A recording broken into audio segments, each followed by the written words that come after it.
Ваквите годишнини секогаш имаат значење, бидејќи ни го освежуваат историското сеќавање и имаат посебна вредност затоа што ни даваат можност повторно да ги преиспитаме темелите врз кои е изградено нашето општество и држава, но и да размислиме за одговорноста што имаме ние денес за иднината.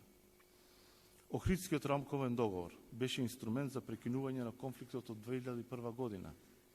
Тој беше политички договор кој понуди нов начин на организирање и функционирање на Република Северна Македонија.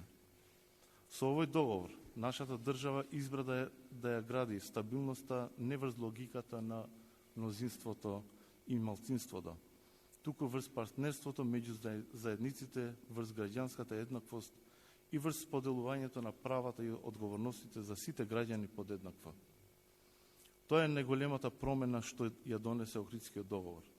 Тој постави нов политички стандард, дека демократијата не се мери само преку слободни избори, туку и преку способноста на институциите да обезбедат инклузивност, правична застапеност, диалог и доверба меѓу граѓаните. Ова е нашата визија за праведна, демократска и европска држава. Држава во која еднаквоста не е привилегија, туку е принцип. Држава во која различноста не се доживува како предизвик, туку како политички и општествен капитал. Нека биде овој јубилеј не само потсетување на она што сме го постигнале, туку и заложба за она што треба да го изградиме. Државата беше на ивица да стане држава на поделби, на раздор и на силен национализам.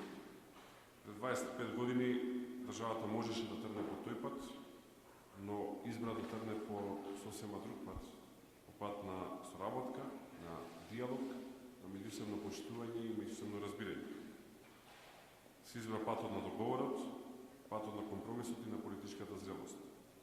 Тука е несомнена улогата и на меѓународната заедница, нашите партнери од Европската унија и од НАТО, таму каде што државата природно припаѓа, не само заради својата политичка опрелба, туку и заради јасната опрелба на сите кои што живеат во Македонија, која што е јасно прозападна и проатлантска.